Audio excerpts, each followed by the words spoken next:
donde el uso de antiinflamatorios no esteroides y de anticoagulantes orales se debe interrogar siempre el ingreso y el antecedente de hepatopatías, porque el antecedente de hepatopatías nos hace sospechar una hemorragia digestiva alta varicial. La confirmación de la hemorragia digestiva, considerar el tracto rectal en busca de melena y tener en claro para el manejo, sobre todo de emergencia y guardia, que la zona nasogástrica, que en algún momento se discutió si se ponía rutinariamente, no está recomendada por las guías como una acción inicial, digamos, sine qua non. Y también el interrogatorio del paciente, ¿no? Muchas veces no es tan clara, uno encuentra tal vez un tracto rectal, una polla rectal vacía. Si el paciente es lúcido y nos dice que está sangrando, ¿no? Vamos por ahí.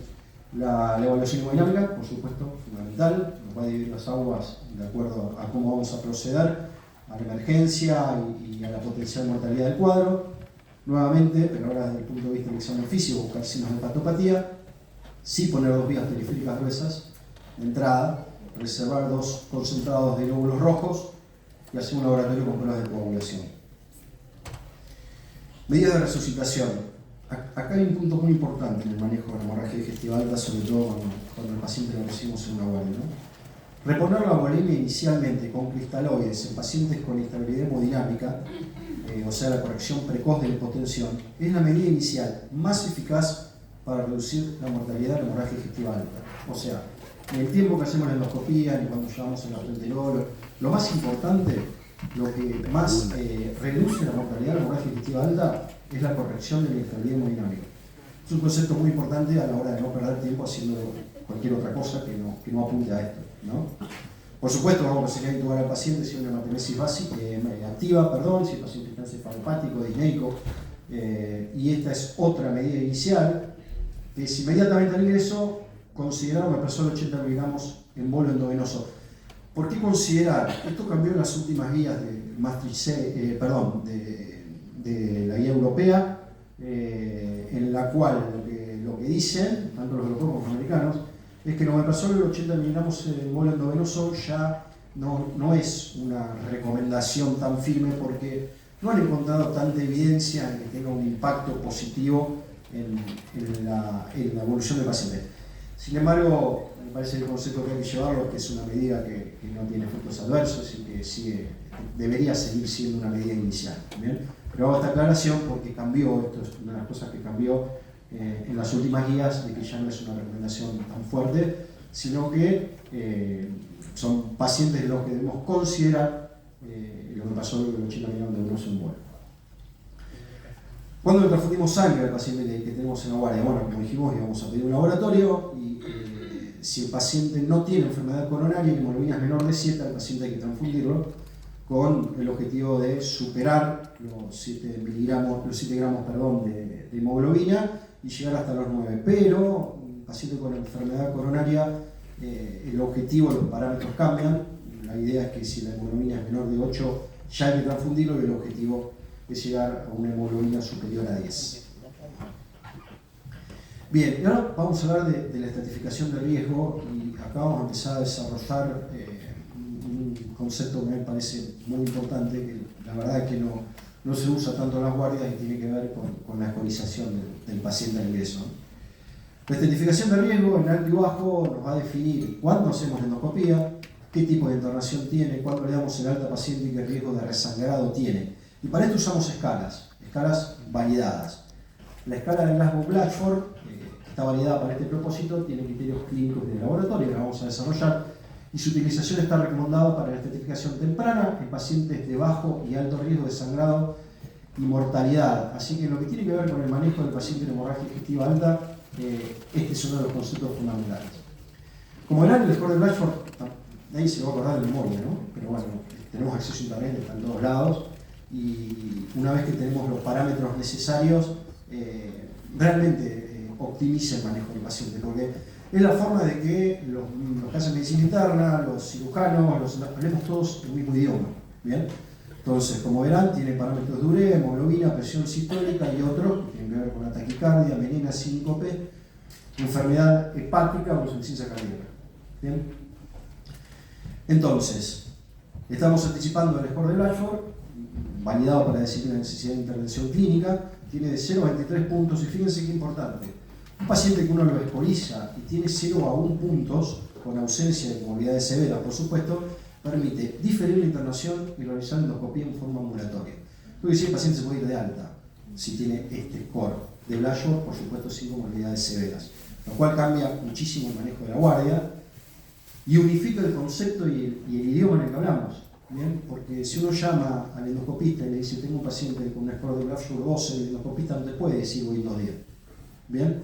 Y al revés, si el paciente tiene 0 o 1 de Blayor, bueno, es un paciente que está en consideración, como eso no está avalado a dar el alta, ¿no? Lo que tiene que ver en costos, y todos sabemos lo alta de la ocupación de camas en guardias y demás en Argentina, sobre todo ahora, perdón, en junio, que están todos internados por neumonía.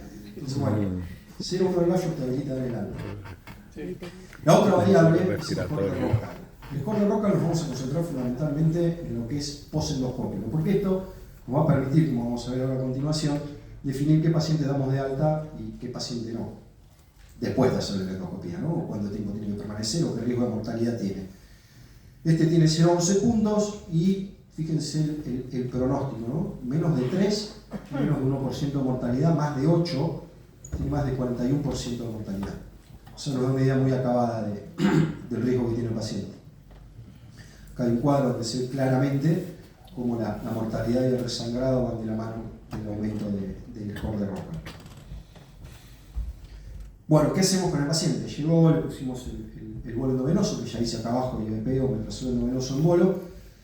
Y acá está el tema de la eritromicina, ¿no? Estamos en la guardia, viene un paciente hemorragia digestiva, le damos eritromicina, no le damos eritromicina. Bueno, está recomendada la eritromicina, que por supuesto es un prokinético que nos va a ayudar a que el estómago vacíe su sangre y en ese contexto poder ver mejor endoscópicamente dónde está la lesión. ¿Bien? La realidad es que en la práctica no todos los lugares tienen eritromicina, no se usa habitualmente, pero uno no puede dejar de mencionar de que es una recomendación de todas las guías, 250 miligramos en bolo endovenoso. Entonces estas son las dos medidas medicamentosas que hacemos en el estadio preendoscópico. ¿Qué hacemos con la aspirina? Muy común, en el paciente sangrando con aspirina. Los pacientes que tienen profilaxis primaria no hay mucha duda, la aspirina se tiene que suspender. Ahora, en los pacientes que tienen profilaxis secundaria se recomienda no interrumpir la aspirina y en caso que no quede otra que haya que interrumpirla, por ejemplo un sangrado masivo, de 3 a 5 días restablecerla.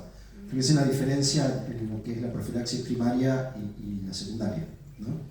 Y en lo que tiene que ver con la terapia dual, si el paciente que también tenga CLOPI, suspender solo el segundo agente, en este caso como ejemplo el clopidogrel, pero reiniciar idealmente dentro de los 5 días, y esto tiene que ver con la protección que la aspirina genera, ¿no? Los pacientes coronarios, que ustedes lo saben mucho mejor que yo. ¿Qué pasa si está anticoagulado? Otra cosa bastante común. Las medidas intensivas para corregir el RIN pueden reducir la mortalidad, pero no deben utilizarse para definir o guiar el tiempo de realización de la endoscopía. ¿Tá? No podemos quedar 2 días esperando la endoscopía si no pudimos corregir el RIN. ¿Bien? Y bueno, se sabe que un RIN mayor de 1,5 predice mayor mortalidad y que el tratamiento con inyección, esto es, se refiere a la técnica endoscópica, que vamos a hablar en un ratito de qué hacemos nosotros con las úlceras, es seguro con un RIN de 2,5. Por supuesto son datos no extensibles del paciente cirrótico porque va a tener un RIN viciado por su patopatía. RIN supraterapéutico, corrección. ¿Bien? Y RIN en rango terapéutico, individualizar, pero no retrasar la gastroscopía, que lo dice de nuevo. En una hemorragia no activa, vitamina K, 20 miligramos endovenosos. Si está sangrando activamente, vitamina K idealmente, si se tiene, concentrado de factores protrombínicos. Si usa dabigatran o rivaroxaban, algunos de los anticoagulantes de última generación, bueno, suspender el tratamiento. Bueno, diagnóstico endoscópico. Realización de la endoscopía, ¿por qué no? Bueno, con clasificación de riesgo clínico-endoscópico nos permite una segura y rápida alta del paciente clasificado en bajo riesgo, una mejoría de los tratamientos de los pacientes con alto riesgo y reducir la utilización de recursos en los pacientes de alto y bajo riesgo. Y acá está la pregunta esta, la pregunta de guardia, la de siempre, ¿cuándo tenemos que hacer la endoscopía? Bueno, acá la novedad es que la endoscopía se tiene que hacer dentro de las 24 horas de la admisión, lo que se llama veda temprana, Y luego, por supuesto, como dijimos, de realizar las maniobras de resucitación y optimizar los parámetros hemodinámicos y la comorbilidad que pueda tener el paciente. Y acá, bueno, quiero ser enfático, no se recomienda la realización de endoscopía